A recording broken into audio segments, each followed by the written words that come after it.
Good afternoon. It's Monday, the 5th of September 2022, just after 1 o'clock. Welcome to UK Column News. Your host today, Mike Robinson, myself, Brian Gerrish, and we're delighted to be joined by Katie Jo Murphy and our very own David Scott. Well, Brian, I'm so excited. I can't contain myself. I'm so excited. We have a new Prime Minister. There she is in her purple dress. She got 81,326 votes. Rishi only got 60,399 votes. It was inevitable, Mike. They had to grey out Rishi because Rishi blabbed. He started to talk about inner government secrets to do with the behavioural insights team. So he had to be greyed out. And there she is in the colour of kings. Yes. So very, very briefly, David, you must be equally excited about this. Oh, beside myself. It was closer than I was expecting, gentlemen. I'm not sure that Rishi blabbing was actually bad for his vote. It sounds to me like the great conservative unwashed actually moved a bit more towards him after he blabbed. Just a thought. It's quite possible. But anyway, look, let's get on to serious matters because who is leading the country makes no difference whatsoever. But what is going to make a difference to people's lives is, of course, gas prices. Gas prices surging, says Sky News this morning. Wholesale gas prices surge after Russia decides to keep the Nord Stream pipeline off. The narrative on this continues to be completely nonsense. So just as a reminder, the pipeline was completely shut down at the end of August for scheduled 3-day maintenance. And then there was an engine oil leak reported in a turbine. Gazprom announced it on the 2nd of September that shipments would not be resuming on schedule. And there was no idea at that point about when they would start again. And then the CEO, Alexei Milner, he's been warning that it's the sanctions that have been causing the problems, mainly the fact that the Canadians weren't, as a result of Canadian sanctions, they couldn't get the parts back for the pipeline that they needed. But let's bring Alexei Novak onto screen. This is the Russian Deputy Prime Minister. He's saying right now the problem lies precisely on the EU side because all conditions of the repair contract have been completely violated, along with terms of shipping the equipment. And David, briefly, the narrative here in the West is that it's these nasty Russians that are sort of pursuing economic warfare against the West by shutting off the gas pipeline, with no acknowledgement whatever that, of course, it was the West began this whole sanctions warfare in the first place. Well, this is the perpetual narrative. It's okay when we do it. And the West have manifestly not had the success in economic warfare that is anticipated. They expected Russia to be ground down by this, I suspect, quite rapidly. And after the initial panic in the fall of the ruble, the Russian economy recovered and has gone on in relatively healthy fashion. The problems appear to be disproportionately faced by the Western governments themselves. Well, let's come on to that then and go over to Germany. And here is Siegfried Ruswurm, who's from the German Industrial Association, talking about the effect that gas prices are having on German industry. He was saying over the weekend the situation is already toxic for many firms now or shortly, not only because of gas scarcity, but above all because of the absurd price increases. And then in an article in the FT, the FT's headline here is German companies halt production to cope with rising energy prices. And they quote Robert Habeck, who's the German economy minister, saying the situation is alarming. I think alarming isn't quite the word I would use, but anyway, he said the situation is alarming. Companies have completely ceased to produce. Whole industries are not just being restructured, but experiencing a structural collapse occurring under enormous pressure. And just looking around the headlines from today and over the last couple of days, here's Bloomberg. Metal plants feeding Europe's factories face existential crisis. In the aluminium industry, closing a smelter is an agonizing decision. Once power is cut and the production settles back to room temperature, it can take many months and tens of millions of dollars to bring things back online. Then we've got oilprice.com. European stainless steel mills are closing due to energy crisis. and Forbes here talking about 2 blast furnaces being closed. It's hard to overestimate, David, the impact of shutting down a furnace in this way. And as that Bloomberg article says, the amount of effort that it requires to start it all up again. So, if this is the position that we're in, of course, people are going to be losing their jobs as a result of this this type of action. This is devastating. Absolutely. It takes us back to the days of the miners' strike in the 70s, early 80s rather, and the fight to save the steel mill in Motherwell, Ravenscraig. They were being picketed by the miners and were determined to keep the plant open because they knew if the blast furnaces were ever shut down, they would never restart again. Mm-hmm. Such is the cost and difficulty of doing so. And such was the perilous position economically of the plant. And they were right about that, and a great deal of drama ensued. This will be true also across Germany. Many of these blast furnaces may never reopen again, and it will have a huge knock-on effect on other industries, such as construction, which experienced huge price inflation in steel at the time of the COVID shutdown. And it looks set to be experiencing something similar again. Yes. And isn't it also strange that this is happening at a time when, of course, China is regarded as the arch enemy alongside Russia? So where is the replacement steel going to come from? Is it going to come from China, do we think? No. China is also shutting down its economy for different reasons. But anyway, that's the situation. But David, let's move on to the United States then.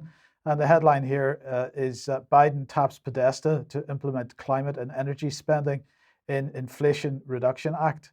And this Inflation Reduction Act, of course, doesn't really seem to me have much to do with reducing inflation.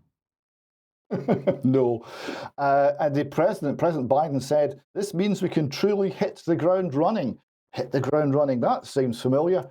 Oh, and that was in fact the Telegraph's title today regarding Liz Truss, who was going to hit the ground running. In fact, that was a cliche she used during her campaign. So it all seems very, very unusual that they pick the same words time and time again.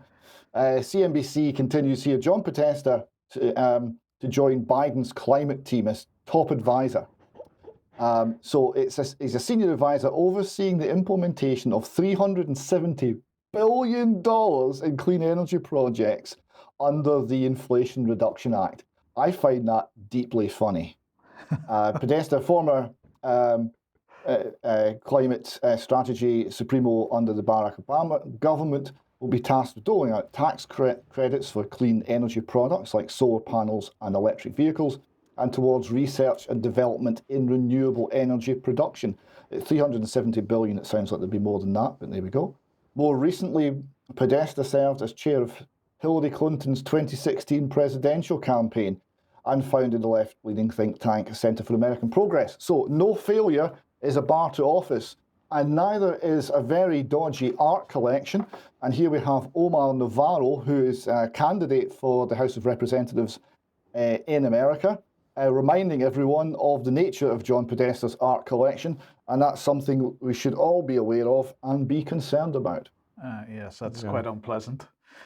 Okay, let's move on then. And well, foreign affairs. So let's move on to Ukrainian issues and Russia and so on. Foreign affairs has this headline: the world Putin wants. How distortions about the past feed delusions about the future. Now, I'm not really too interested in what this article says in general. There's one paragraph that sort of gives the game away here, and that was this. According to multiple former senior US officials we spoke with in April 2022, Russian and Ukrainian negotiators appeared to have tentatively agreed on the outlines of a negotiated interim settlement. Russia would withdraw to its position on the position that it held on February the 23rd, when it controlled part of the Donbass region and all of Crimea.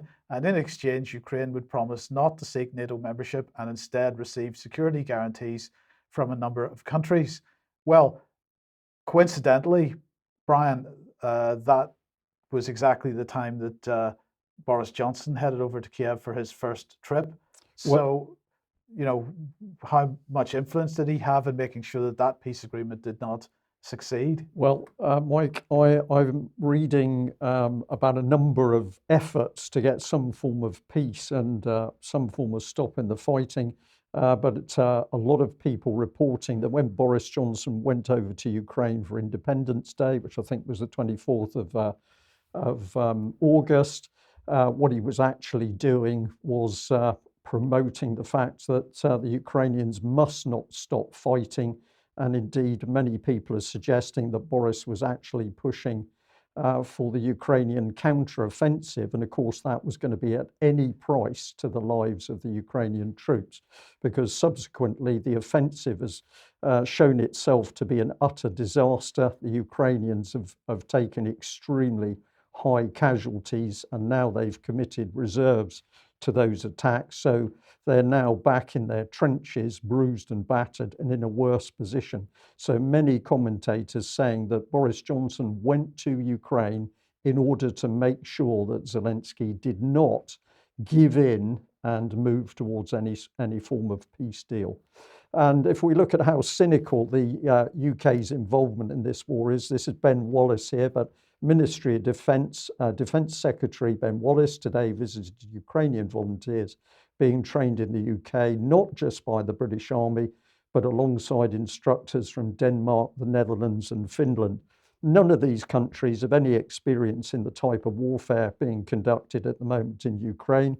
So what are we doing here? We're actually creating troops for the slaughter. And of course, this is in the UK-US proxy war. And if people want to know the reality of what took place in the so-called Ukrainian counteroffensive, this is a very short clip. What are we watching on screen? Well, the white dots are men, they're not sheep. And this is how the Ukrainians attacked in the open with limited numbers of troops. And the result was that the Russians shelled the advances.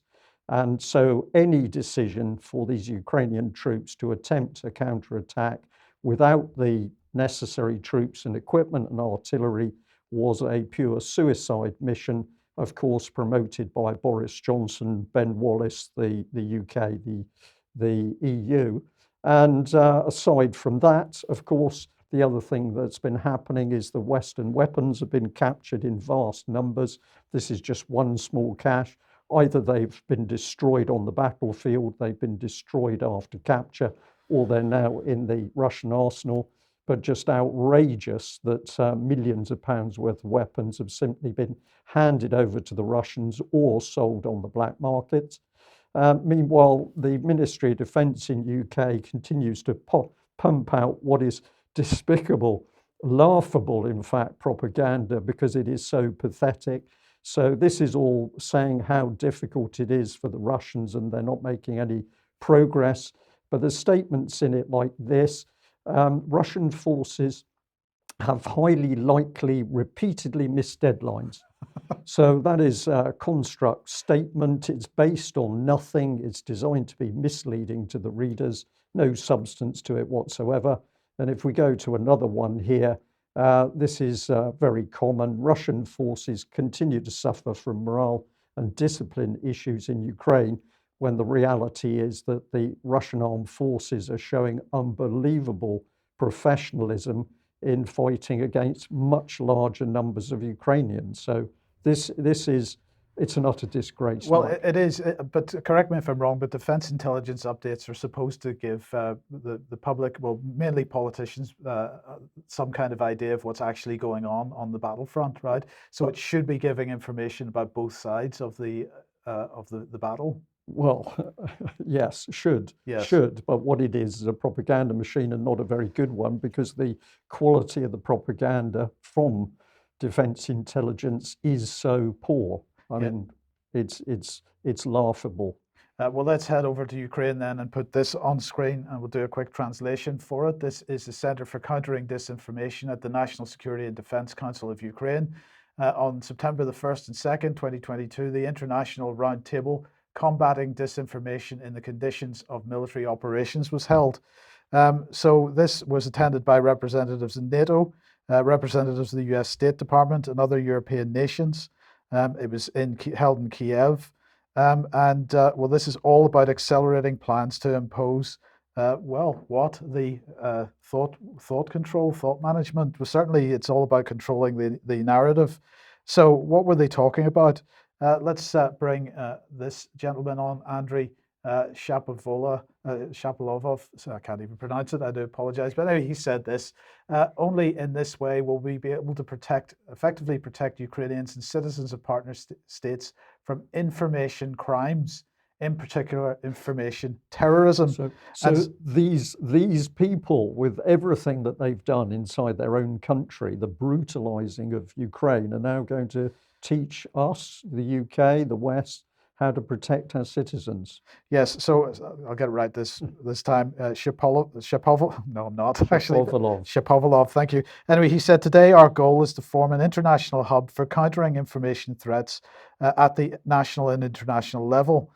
He coined the term infoterrorism, and he said that anyone committing a crime that is declared as information terrorism should be subject to measures as are applied to actual terrorists. David, are you an information terrorist? It's not clear, Mike. Neither is it clear if we are engaged in stochastic terrorism, a new phrase that's made its appearance recently. Stochastic means random, like Imperial College mathematical models of pandemics.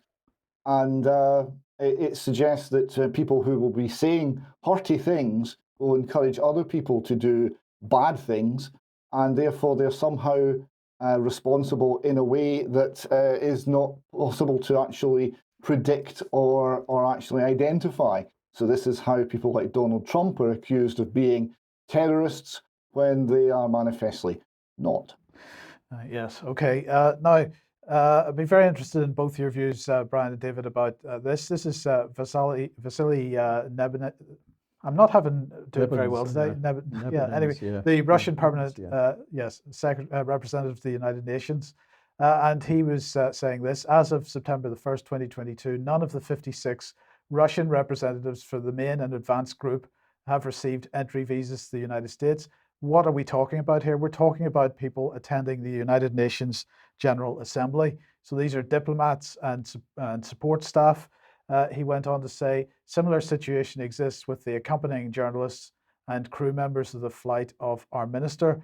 And Brian, this just seems staggering to me that the United States is hosting the United Nations. It's supposed to be the international forum to settle disputes.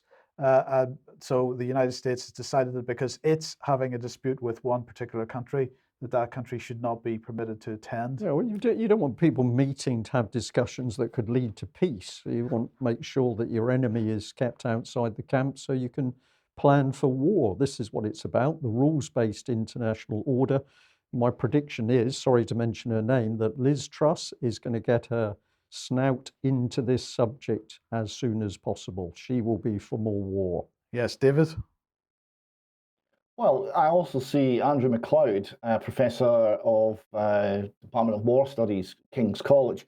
He's starting to ask the question, should Russia lose its seat at the Security Council, of which it's currently president?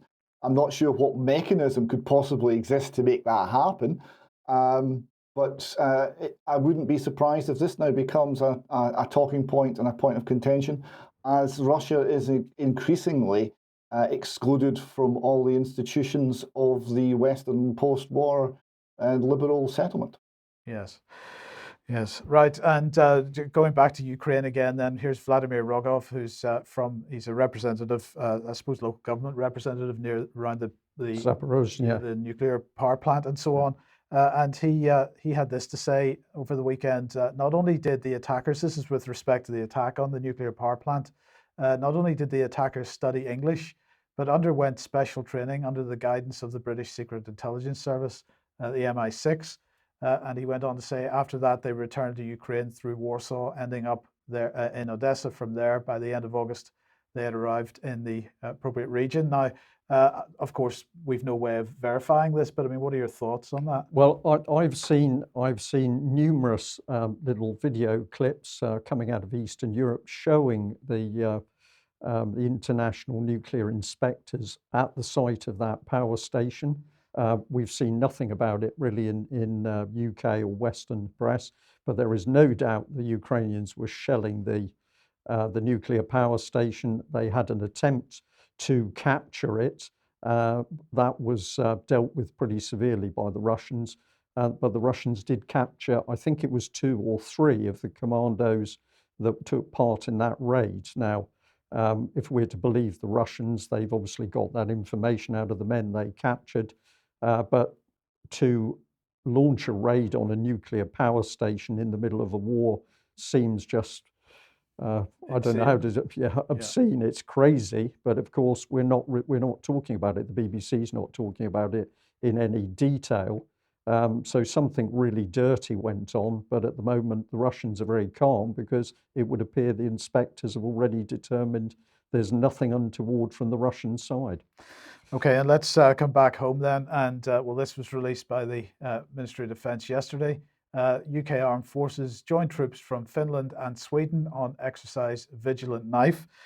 So this Exercise Vigilant Knife is subsequent to Exercise Vigilant Fox, which took part in July. So there were 2,000 troops, an international force, practicing delivering and receiving international assistance, as well as enhanced tactical and technical interoperability. And of course, this is all about, I suppose, getting Sweden and Finland into the NATO ways of operating. Into the club, Yes. into the rules-based international order. So it's a little bit of propaganda and advertising for the West because it's a very small number of troops. Meanwhile, as we criticise the Russians, their inability to operate military forces, our aircraft carrier HMS Prince of Wales has come back into port. Managed to get it. Only took them, what, 4 or 5 days to get it from the Isle of Wight into Portsmouth. That's excellent. Yeah, so here was the headline. Well, that didn't go to plan, did it? Humiliation as British 3 billion aircraft carrier comes back to port days after breaking down off the Isle of Wight. Now, you've had Admiral Morehouse on the screen before, Mike. Let's just have a look at this clip and hear what he has to say.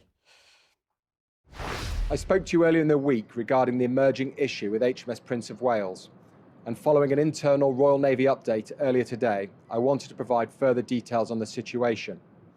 Our priority this week has been to ensure the ship and her people are safe, whilst working hard to understand the nature and extent of the damage. While we do not routinely comment on the material state of our warships, there has been some speculation, and it is important for me to clear that up. Royal Navy divers have inspected the starboard shaft of the ship and the adjacent areas, and they have confirmed that there is significant damage to the shaft and the propeller, and some superficial damage to the rudder, but no damage to the rest of the ship. Our initial assessment has shown that a coupling which joins the final 2 sections of the shaft has failed. Now, this is an extremely unusual fault, and we continue to pursue all repair options. We're working to stabilise the shaft section and the propeller, after which the ship will return to Portsmouth. The ship will then probably need to enter a dry dock, as this will be the safest and quickest way to effect the repairs. The good news is that our other aircraft carrier, HMS Queen Elizabeth, will depart Portsmouth next week to undertake elements of Prince of Wales' programme in the United States. She'll then return to Europe to continue our autumn programme of exercises and operations. As for Prince of Wales, we will repair her, get her back on operations, protecting the nation and our allies as soon as possible.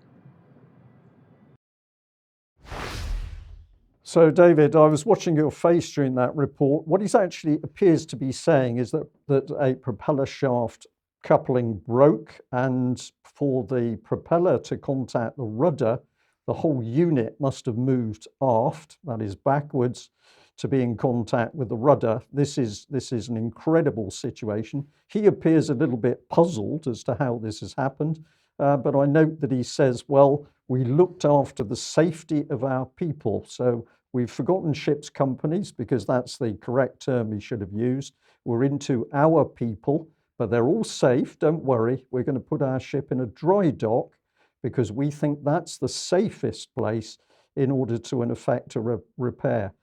David, I'm going to say that this is symptomatic of breakdown inside the Royal Navy, because we're now demonstrating we're not capable of building and operating a major ship. I have other comments, but over to you. It's also incredibly coincidental given what happened to the ship's namesake.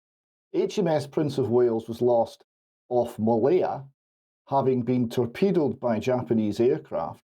The torpedo hit the propeller shaft. It was stopped and then restarted, but the stays that held it in line had been damaged, and it rotated eccentrically and caused a lot of damage to the ship, and there was uncontrollable flooding alongside the shaft up into the heart of the ship, which ultimately doomed it to sinking. So maybe his comments about, well, it's safe, were not entirely overstated. I don't know if there was any threat to the ship at any point, but these things can be extremely serious. It seems incredible that such a fundamental failure should occur in such a ship. Now, you know, these are big and highly complex pieces of equipment. They are somewhat groundbreaking, the biggest ships the Royal Navy's ever had, and some degree of problems and teething problems are to be anticipated. I think, to be fair, we should point that out. But this just seems incredible, and it would suggest that there are potential problems in the other shafts and in the other ship. If one has failed in this manner, what is there to prevent other similar failures happening as well? Really, really good points, David. I'm going to say once again that many years ago we were approached by several people who told us of huge problems within the Royal Navy because they no longer had the technical capability and expertise amongst the officers in order to carry out basic refits, never mind cope with the needs of a new ship. So this is one of the reasons why UK column at least has seen something like this coming, because the Navy has been hollowed out. I'm watching the clock because we've got a little bit more to do on the RAF, but I know you want to come back on something. Just one question, Brian. Do you think this could be a maintenance failure? I honestly don't know at the moment. I am wondering whether actually you've got some form of fatigue failure, in that there was a design problem with the shaft, and what we're actually seeing is a result of an actual failure of the shaft prop itself. But possibly the routine maintenance wasn't carried out, or the routine checks weren't carried out. But it's a brand new ship. I know, Mike, but what we are seeing inside of the military, and we know this is happening because of people talking to us, is that there is a breakdown in professional capability inside the services, because they're more concerned, as we shall see, about crashes and the LGBTQ++ agenda. I'm sorry to be direct about this, but it's absolutely obvious. Meanwhile, let's have a look at what the RAF has been up to. Two short video clips. I'm here at RAF Brize Norton today to recognise the exceptional operational success of the Royal Air Force over the last year and award medals to some of those involved. 1 year ago, we'd just completed Operation Pitting, the largest humanitarian airlift by the Royal Air Force since Berlin over 70 years ago. During those few short weeks last year, we evacuated over 15,000 people from Kabul. Since then, the Royal Air Force has relocated a further 3,400 Afghans to the United Kingdom by air. The operation tested our people in the most difficult of circumstances, but their strength of character and resolve endured, and as ever, they successfully delivered when asked. So, David, we can't get an F-35 fighter in the air. We can't match the Russian Air Force at the moment, but we can move 20,000 people from Afghanistan. They can be flown first class RAF back to UK. This is what is this? This is a failure now of direction of the armed forces. Well, I'll give you another World War II analogy. Dunkirk was a huge defeat, and it was turned into an advertising triumph because of the story and the men being plucked from the beaches, and the genuine relief that was to the nation. They're trying a similar line here by taking a disaster that was the Afghanistan policy and saying, well, look how well we did in the retreat. I don't think that one is going to fly, pun intended. Right, okay. Well, let's just see the second part of that little video clip and see what else the RAF has been up to. 6 months ago, Russia launched its unprovoked and illegal war against Ukraine. Since then, the Royal Air Force Air Mobility Force has flown over 8,000 hours and over 1,000 missions, delivering humanitarian and military aid to the Ukrainians, including over 1.9 million rounds of ammunition, 25,000 sets of body armour, 86,000 helmets, and 5,500 anti-tank weapons. The Royal Air Force has also transported and contributed to the training of 4,500 Ukrainian Armed Forces personnel here in the United Kingdom, providing them with the leading-edge skills and expertise to defend their country against Russian aggression. Throughout, we have been resolute in our support for our NATO and Joint Expeditionary Force partners, our combat and intelligence gathering aircraft helping protect Europe's airspace from the north of Norway all the way to the Mediterranean.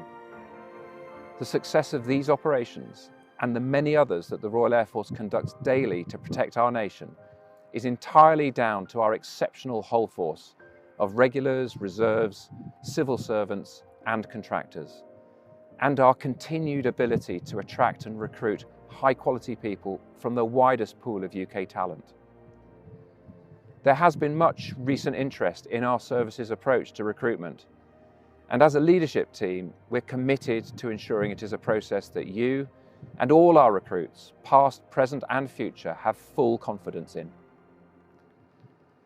There can be no higher priority than addressing this, because while cutting-edge aircraft, platforms and systems are fundamental to our operational success, it is the quality of our people who ultimately make the difference.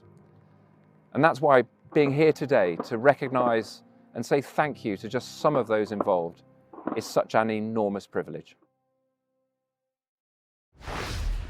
So freighting all that of the arms and munitions to Ukraine, but what was he really talking about at the end there, Mike? He's talking about recruiting. And of course, this is because the RAF's got a problem. You pointed this out a few days ago. Here was the Sky News headline: RAF pauses job offers for white men to meet, quote, impossible diversity targets. This is the type of policy which is destroying the military from the inside, whether it's the Army, the Navy or the RAF, but the truth is coming out. And you've only got to have a little look at what the Ministry of Defence is promoting at the moment. This is no disrespect to the individual people. It's the fact that they are being lured into a completely false idea of what their job is really about. So here we are. This is all about childcare. This is effectively about women in defence and what they are going to do to protect the roles of women in defence. And I'm going to suggest this is a key part of the lack of focus of the Ministry of Defence, which is resulting in these critical failures inside the armed forces. But we go on to greater things, because what's being reported at the moment is now that the Australians are going to be joint manning submarines with us.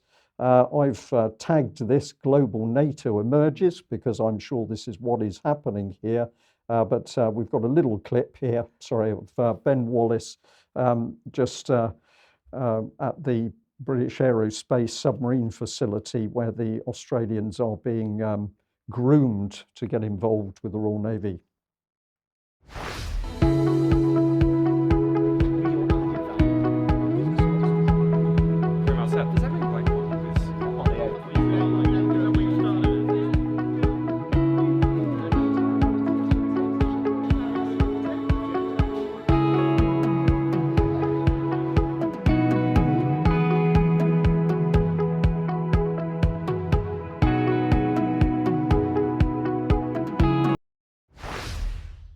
So there we are. The French lost the submarine contract, and UK's moved in at speed to draw in the Australians who are going to be serving on board the submarines, but we can't operate on our own properly. So I don't think this bodes well. David, let's move over to the United States and Adolf Hitler, it seems, because he was giving some kind of Nuremberg address. So it would seem, and we wonder, Mike, whether this will be the image that will define forever the Biden presidency. But we've got some clips, so we run the first one. We'll have a little discussion about what exactly he said. I speak to you tonight from sacred ground in America, Independence Hall in Philadelphia, Pennsylvania. This is where America made its Declaration of Independence to the world more than 2 centuries ago, with an idea unique among nations, that in America, we're all created equal. This is where the United States Constitution was written and debated. This is where we set in motion the most extraordinary experiment of self-government the world has ever known. With 3 simple words: we the people, we the people. These 2 documents and the ideas they embody, equality and democracy, are the rock upon which this nation is built. So there you have it, equality and democracy. That was not what the Founding Fathers were looking for, but never mind. And also, did you see the comment there on sacred ground? So this is ground set aside for religious or holy purpose. This is part of America as a religion, America as a belief system. It's not a nation, it's an idea. We've got more from him now. If you run the second clip, please. Too much of what's happening in our country today is not normal. Donald Trump and the MAGA Republicans represent an extremism that threatens the very foundations of our republic. So this was the core of it. This was a speech against this Nuremberg-type backdrop with serving Marines in the background, so the whole infrastructure of the state was there to endorse what he was saying. This was a partisan attack on a political opponent that he looks like he's going to have to face in the 2024 election. Right? And he's trying to make them out as extremists and literally beyond the pale. We're trying to paint the Biden version of America as America and the Donald Trump version of America as something alien, foreign, and essentially fascistic and hostile to the very ideas on which America has been built. This is the level that the division has moved to in the United States. It's not anymore political differences. It's very much deeper than that. Clip 3 gives us some more. And this is a nation that rejects violence as a political tool. We do not encourage violence. We are still an America that believes in honesty and decency and respect for others. Patriotism, liberty, justice for all, hope, possibilities. We are still, at our core, a democracy. So two comments here. One, it's all about democracy. This is the word that keeps coming up. Democracy, democracy, democracy, which of course is not what America is. It's a constitutional republic, but that's not what's been talked about. And do you love the point? A country which was founded by an armed rebellion against the British monarchy and government rejects violence as a political tool. Well, I was thinking more in terms of Ukraine, David, Yes. there than that. Violence is absolutely a political tool for the US government. All the war between the states, where 700, 800,000 Americans died, right, to settle a political dispute in an enormous war in the middle of the 19th century. America's background is very much that violence is a political tool, and in fact, it's the political tool on which the country was founded and by which the country was founded. Quite incredible. But the other point is democracy. The whole speech is using this buzzword, keyword, democracy. As people who followed our series, Dissident's Guide to the Constitution, will know we talked a lot about this. Clip 4 goes on. But democracy endures only if we, the people, respect the guardrails of the Republic. Only if we, the people, accept the results of free and fair elections. Only if we, the people, see politics not as total war, but mediation of our differences. Democracy cannot survive when one side believes there are only two outcomes to an election. Either they win or they were cheated. Now, gentlemen, if you cast your minds back to when Donald Trump won, what were the left in America doing? It was hashtag not my president. It was 4 years of Trump-Russia possible collusion. The whole official through the mainstream media drumbeat was we were cheated. Right? We had that for 4 years, but now we don't like it. And the whole issue of free and fair elections, well, what he's terming the MAGA Republicans, their claim is that the elections weren't free and fair. Right? They're not saying we should ignore free and fair elections. They're saying the elections weren't free and fair. They might be right, they might be wrong. You can agree, you can disagree, but that is their point. Mr. Biden goes on. Even in this moment, with all the challenges we face, I give you my word as a Biden, I've never been more optimistic about America's future. Not because of me, but because of who you are. We're going to end cancer as we know it. Mark my words. We're going to create millions of new jobs in a clean energy economy. We're going to think big. We're going to make the 21st century another American century. Is that a project for a new American century? Exactly so. It's a project for the new American century. The deep state has not changed its narrative one bit. That's it. And did you like, I give you my word as a Biden? Uh-huh. That was a special moment right there.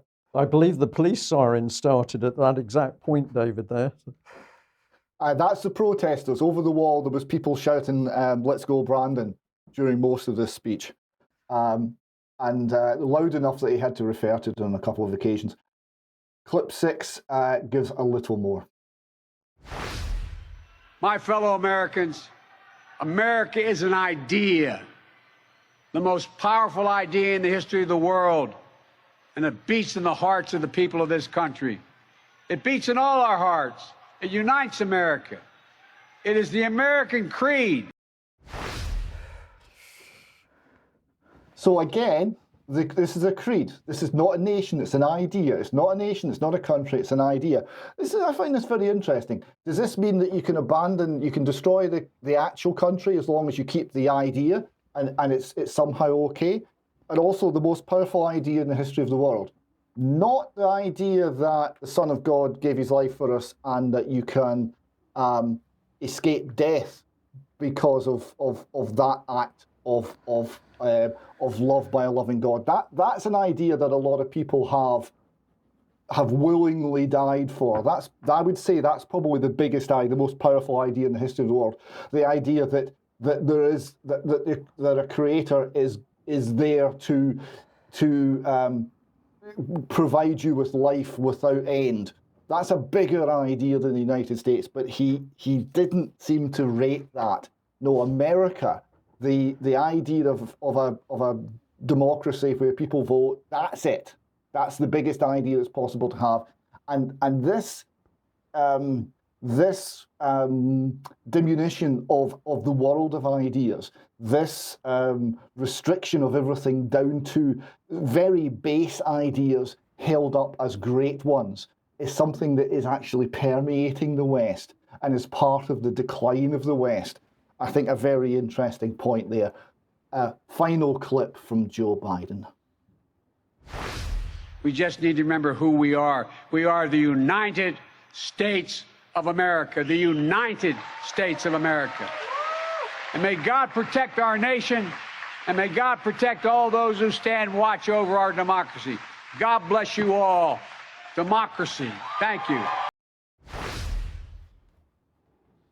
Democracy. That's what he's selling, democracy. What do you think, gentlemen? Well, I just find him appalling. I find him very difficult to listen to at all because it's so outrageous. But, the pushing of nationalistic ideas like this is to me, this is fascism or a version of it. That's the symbolism behind him. Indeed. Well, but we've got one very short clip from Scotland here, and the background to this is Nicola Sturgeon's government sponsored a book festival, so Nicola got a chance to take over the end of the book festival for a party political selfie with a lovey, a famous actor called Brian Cox, who you'll recognise. And during the interview about Scottish nationalism and why we should all be independent and all this, with Mr. Cox, who doesn't live in Scotland, but he's born in Dundee. Brian Cox actually shows a bit of actual nationalism, and this is not permitted. And Nicola Sturgeon corrects him. Just watch how this is done. And it shouldn't be about personalities, it should be about country first, not politics, country first. And democracy. And democracy. Exactly, and democracy. It's not about country, you can't say that. It's democracy. It's the idea, right? And ideas are internationalized. And I think what you're seeing here, both in Mr. Biden and in Nicola Sturgeon, is fascism in internationalized form. Now, Okay. We've got a couple of just quick comments on this. It was very risible. We've got more on extra time on this. We've got Babylon B comment. After using FBI to suppress the Sun's crimes and raid a political rival's home, Biden warns democracy is in danger. The Babylon Bee used to have to use imagination to write satire. They now just report facts, and it's satire. And we've got CNN. Biden criticises semi-fascism underpinning extreme MAGA philosophy. It's not just Trump, it's the entire philosophy. I'm going to say something, it's like semi-fascism. More on that in extra time. And just to finish this section, the New American comments in relation to this claim of semi-fascism. It quotes the Handbook of Propaganda, which may be interesting to many. It's the Communist Handbook of Propaganda says, 1, it's going to make use of any and all existing discontents to redirect them into channels for undermining both the symbols and the practices of the established order. It's going to foment strife and suspicion amongst and between all political, social, economic and religious groups and associations, so they will not unite against the communists, and they're going to create and organise a host of front organisations with seemingly limited and legitimate objectives. And I put it to you, gentlemen, that describes the situation in Britain and America to a T. Yes, indeed. It Okay, does, let's move quickly on. If you like what the UK column does, you would like to support us, then please head over to community.ukcolumn.org. And there are options to help us out there, or you could pick something up at the UK column shop. But do please share material on various platforms. Okay, and a very big thank you for everybody that took part in the Alternative View event yesterday. It went extremely well. We enjoyed ourselves. It was very hard work, but we got through the day, and I'm delighted to say we've had a lot of emails thanking us. This is just one that I've chosen from Peter. Thank you, Mike, and all the members of the team for all the hard work you put into making AV12 and its transmission. I hope you made enough money to cover the costs and seed money to invest in the outlay of a live AV13. Well, the AV team have told us that that's exactly what the event has allowed us to do. And so we're looking forward to moving on with a live event in due course. And remember, the people who bought the tickets made that happen. And this one, I didn't expect AV12 to get to this, but bravo. And this is coming back into David Devine, who was giving a really interesting presentation about changes in the weather and what this was going to mean for agriculture, with some really fascinating statistics and data on the sun. And this leads us into N8 screen. But anyway, let's talk about the promise and move north of the border for this one. Right, okay, well, we're a bit short for time. We'll see how far we can get on with this. So the promise, right, is a promise from, well, guess who? It's from Nicola Sturgeon, because there is only the dear leader. She represents the whole nation. Scotland, all of us, has an ambition, quote, to be the best place in the world to grow up, end quote. That's Nicola Sturgeon we're quoting here. And children, so that children are loved, safe and respected and realise their full potential. Loved, safe, affected, loved, safe, and effective and realise their full potential. Now, that suggests that whoever wrote that doesn't know anything about life, okay? Because there's many things wrong with that. You earn respect. I don't know if any of us can honestly say hand in heart we realise their full potential at any point. That's not the nature of humanity. Safe, yeah, fair enough. Loved. How can the government specify loved? It doesn't understand what it means. It's a corporate entity. It can't love anything. So this is gone forward, and in 2016, the First Minister announced an independent root and branch review of the care system to look at underpinning legislation, practices, cultures, and ethos. And an independent care review came back with 7 reports, one of which was the promise. So they're going to promise to make it all better. So they looked at the care system. They found that the current care system is not a system. It operates within complex legislative frameworks, bureaucratic, it's expensive. It does not operate as a single entity. I'm not sure why that's a problem, but it is for Nicola because there can be only one. It does not universally uphold the rights of children. We refer to articles on our website on that subject, and does not provide the context of for loving relationships to flourish. The care system can't do this. It continues for services to work for children and families. So families now get a mention. That's an improvement. They must be shaped around children and families instead of around policy areas, budgets, legislation, and monitoring. Fair enough. The next bit says we have got big problems here. Right? Scotland must facilitate a conversation that ensures a wider appetite for change. Now, Scotland is not defined, so there's nobody that's responsible for this. It's everybody, and that means nobody is responsible. If someone says, I'm going to do something, they might do it. If someone says, I'm going to, or we are going to do it, less so. If someone says, we are going to discuss it, they're not going to do anything. If someone says, I'm going to facilitate a conversation, you know they're doing nothing, and that's what's happening here. So the landscape is cluttered, complex, and does not provide a clear frame to support children, families, decision makers, So families are not decision makers. Did you get that? And service providers. So you see the problems creeping through. So they've got 7 reports. So the reports are the promise, a simplified version for younger readers called the Pinky Promise. This is a government document, by the way. The plan, the money, follow the money, the rules, and a thank you. So looking at follow the money,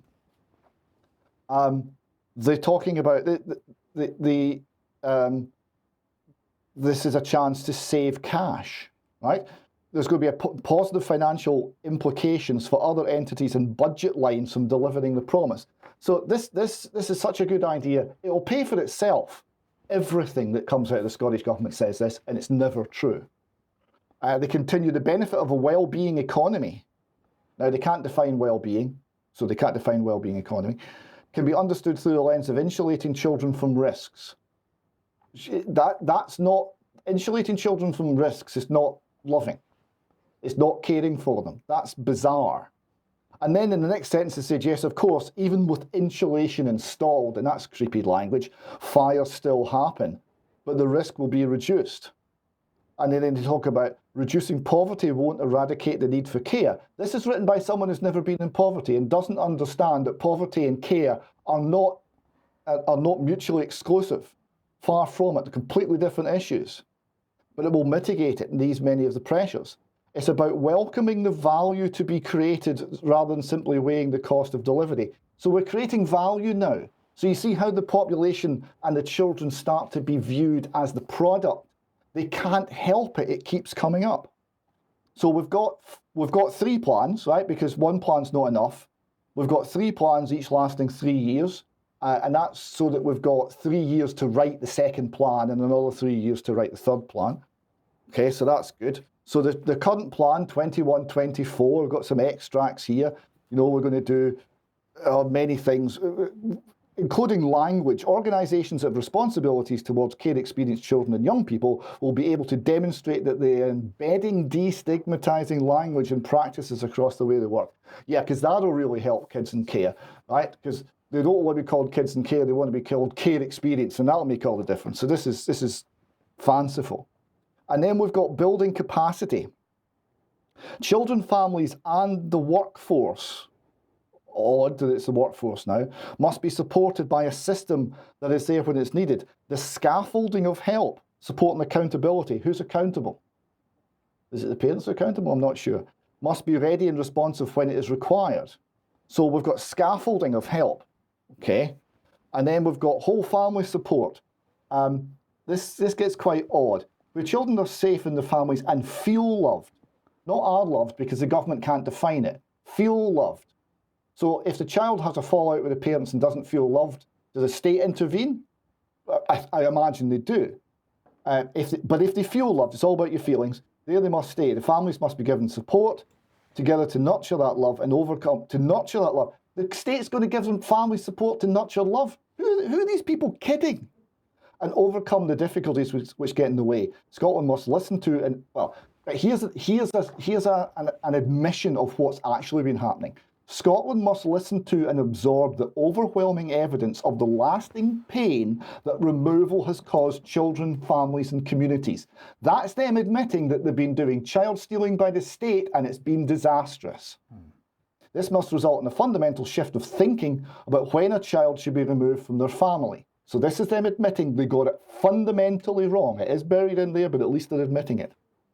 And they say, where living as a family is not possible, children must stay with their brothers and sisters. We're safe to do so and belong in a loving home, etc. So that's a little outline of some of 7, now 8 reports and a huge amount of documentation that's coming out of the Scottish Government. Brian, can I ask you for a quick comment on what you think of that? Well, I found it fascinating, very spooky in the language being used. I haven't seen that document before you've shown it to us in the news today, but my mind says that the end date is 2030. I'm going to take a guess that this has come out of UNESCO. This document hasn't originated in Scotland, it's come out of UNESCO, and this is part of the world agenda. Basically that children are not going to be within families of loving parents, but the world state will ultimately control the children. So I'm just going to make that as an off-the-cuff remark. But at the moment I have a mother who has had 2 newborn twins taken from her. She is beside herself. What can she do? What advice can we give? It's horrific, the child stealing by the state, which continues to this day, and it is done principally for the vast profits that can be made from the care of the children, inverted commas, the care of the children, and of course the associated sex industry that goes on around those children.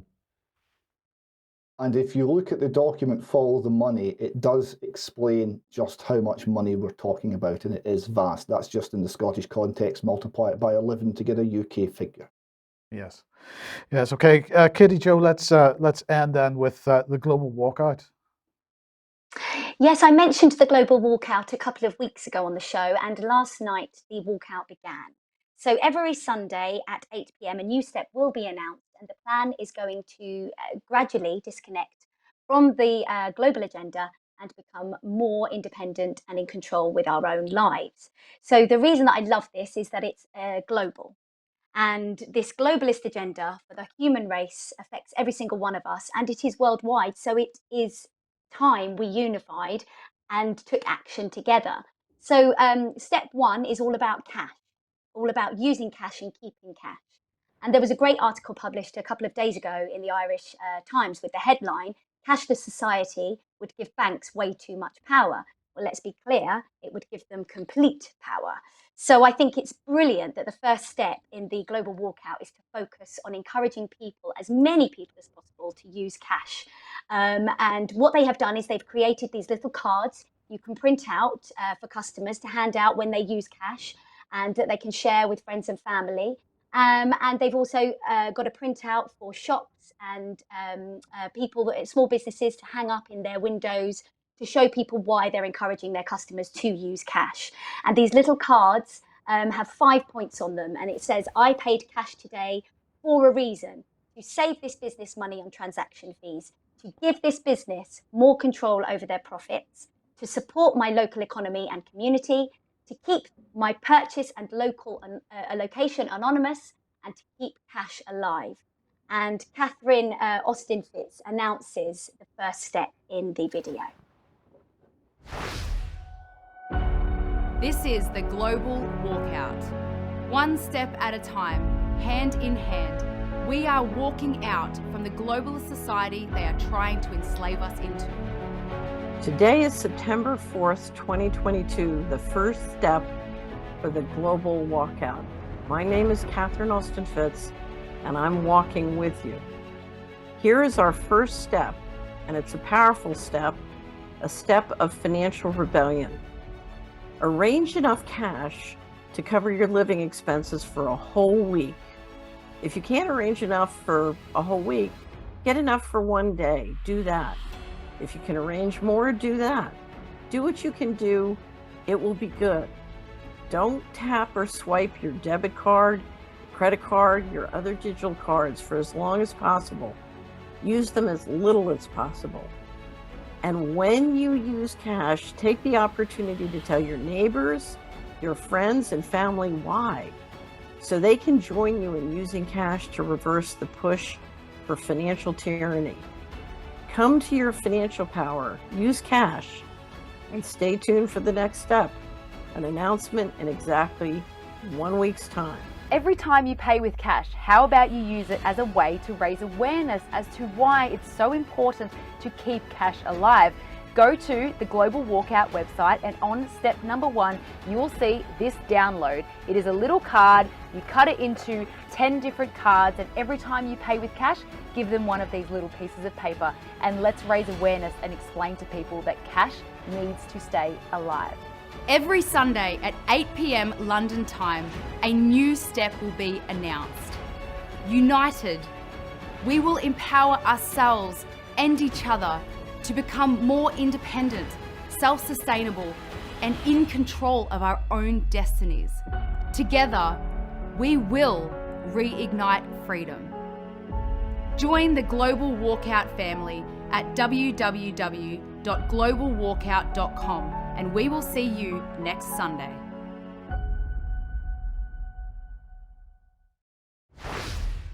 What do you think? Well, I make the effort to pay by cash where I can, and I always use the checkout tills with a real person rather than the scanned, and I always tell the people why I'm there paying them, because if we don't pay them, they're going to lose a job, but ultimately we're going to lose we're going to lose freedom to the banks. So yeah, I would say this is heading in the right direction. Yes. Any final comments, Kitty Joe?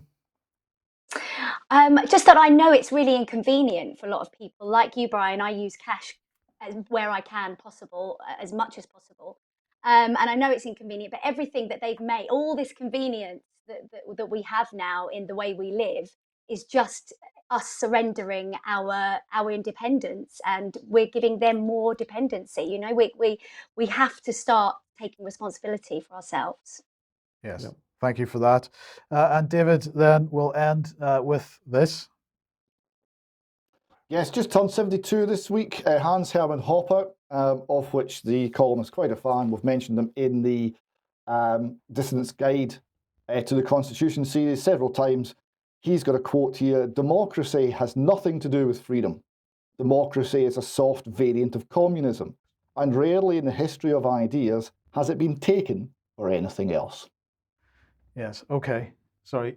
Am I allowed to get away with one more? Well, if you really want to. Well, it was only because there's been such a focus on what's been going on in Ukraine, and this really sums it up. Apparently, the Ukrainian symbol of resistance is the cockerel, and well, I'll leave people to read the online text to that one. Yes. Do I make any apologies? No, because it's an utter disgrace what UK and Boris Johnson are doing to Ukraine.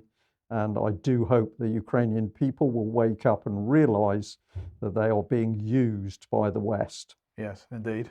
So a pair of, Yes. there we are. We'll be back in a couple of minutes for some extra. Indeed. Yes. All right, we'll leave it there. Thanks for joining us. we're still a little bit, what's the word? Knackered. We're still recovering from Alternative View, which was a very packed day yesterday. So if you detect a little bit of hesitancy in our news today, that's why. We've nearly been in the studio 24 hours, I think. Yeah. See you later. Okay, thank you. Bye-bye.